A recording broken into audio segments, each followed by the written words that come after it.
ano yung magandang gawing negosyo, lalo kung nagsisimula pa lang tayo or nag-iisip tayo na mag-business or mag-resign sa pagiging empleyado. 2014, nag-start akong mag-business ng laundry shop, then nagtuloy-tuloy na.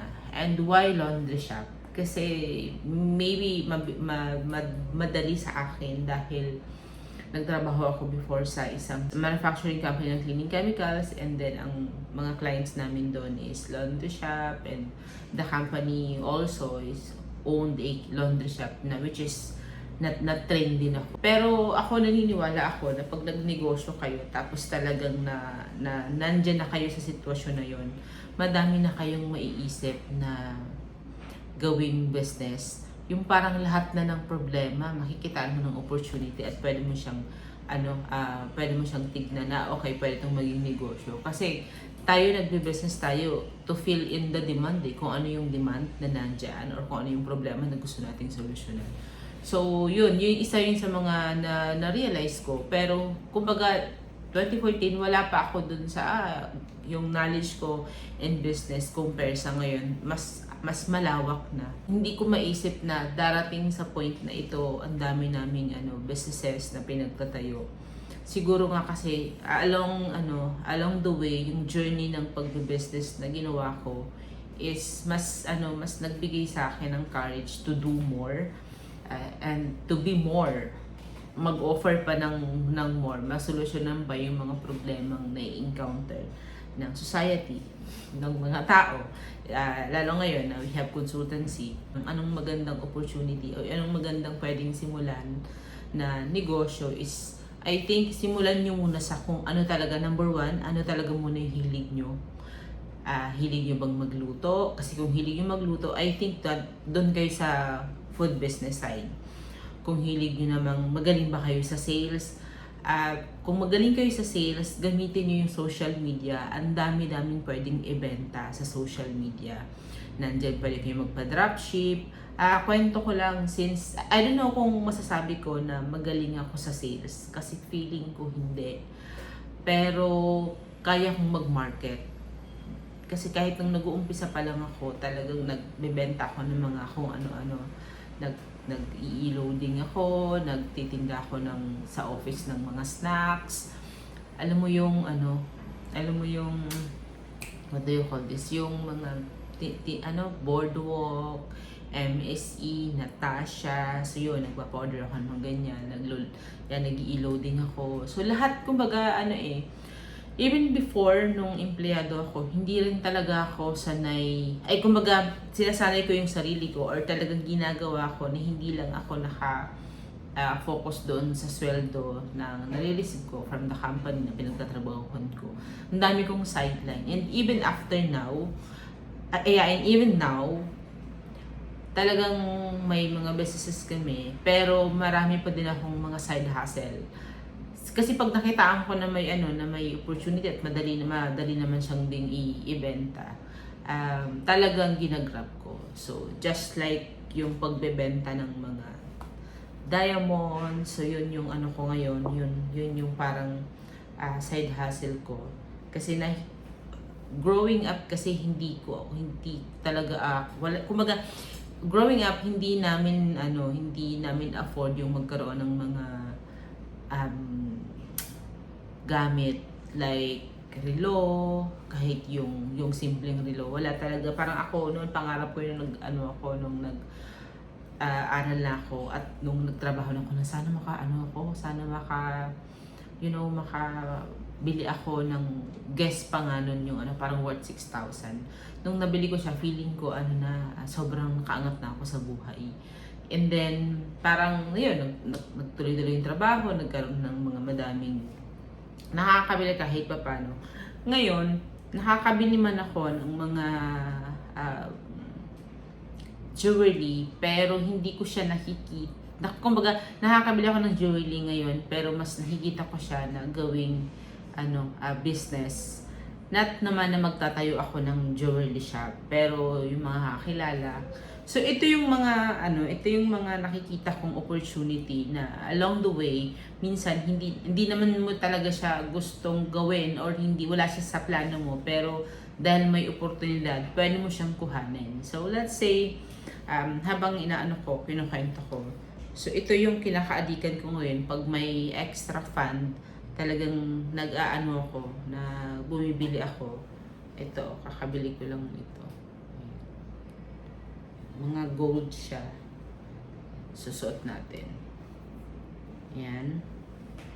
And then, ito. Yan. Meron pa. Actually, madami na akong na. Pero hindi naman to guys, million ha. Kasi itong mga to, nag-range naman siya ng mga 6,000 to 10,000 up. And then, let's see. Earrings. So, kung may nagbebenta po kami nito, kung may gusto kayong design, you can message me or you can email me. Pwede tayong meet up.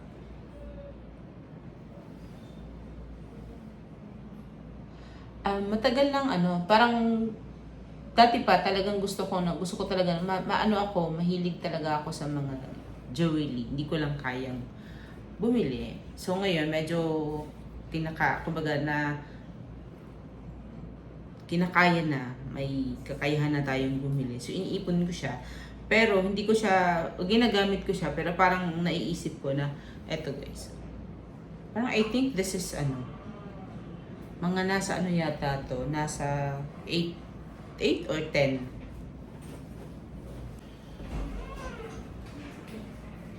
So yan. Kung meron kayong gustong design, I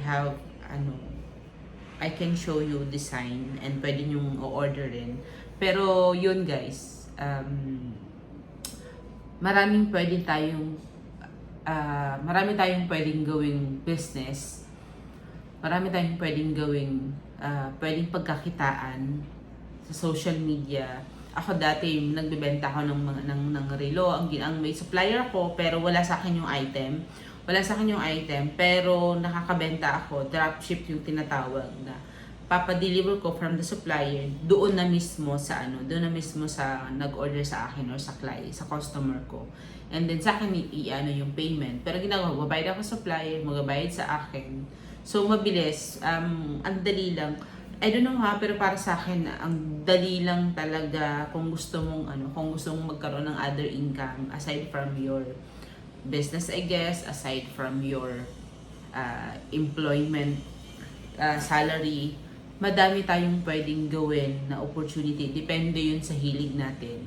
Kasi yun nga, ako, pag may mga, na-vlog ko na to one time, pag December, nagbebenta ako ng ham, nagbebenta ako ng mga, kasi yung peak season, dun mo rin titignan eh. So minsan, may nagsabi nga sa akin na, bakit nagbebenta ka pa rin yan kahit na may negosyo ka na. Hindi natatapos yung passion mo ng pagbebenta or gusto mong magkaroon ng ibang income doon dahil meron ka na. Kasi kung may may time ka, may extra time ka, may pwedeng pagkakitaan, why not? Kasi ang daming ako nag-strive talaga ako na kahit sabihin may sweldo ako, kahit sabihin may business ako, pa rin, pag may nakita akong pwedeng pagkakitaan, ginagrab ko siya kung kaya naman ng oras ko. So kung hindi ko naman siya talagang ginagawa. Just like halimbawa, itong pagbebenta ng mga diamond or, kasi this is diamond. Pagbebenta nito, parang hindi ko naman siya talaga totally ginagawa or parang everyday na yun yung focus ko. Parang by wearing this earrings or itong mga gold na to, minsan may mga magtatanong, tapos sabi ka, okay, pwede. So, may market kumbaga. So, pag ganon, mabilis, mabebenta mo. So, halimbawa ito. This is, actually to, pakita ko lang, may earrings din to. This is diamond. Hong Kong set to eh. So this is Hikaw. ba to? Per gram yung bentahan natin ito. Siguro susunod mag-live na ako dito sa YouTube. So, ayun guys, yung pagkakaroon ng extra income, hindi depende yon sa atin kung paano natin siya gagawin sa oras natin. Pero napakabilis lang ng Facebook, kung lahat naman tayo yata may Facebook. Kung gusto niyo mag-start ng business, it doesn't necessarily na pag nag-business kayo, kailangan i-register niyo na siya. Kasi ako nag-start naman ako ng, like sa opisina. Ang ginagawa ko nun dati, nagbibili ako ng mga snacks, cupcakes. Dala ko yun ng malaking bag. Tapos nagbebenta ko sa office. Naglo-load din ako. So lahat talaga kaya ng time. Dumarating talaga dun sa point na mas mataas yung kinikita ko sa extra income or sa extra sa extra na hindi mas mataas yung income ko doon sa mga extra ko kaysa dun sa regular job. Then nasanay ako ng ganun hanggang sa until now parang talagang kumbaga napaka multitasking nga pero ayun kaya kumbaga nasanay ako na talagang marami akong source of income. Kasi diba kung yung isa hindi pwede, at least yung isa ulit pwede.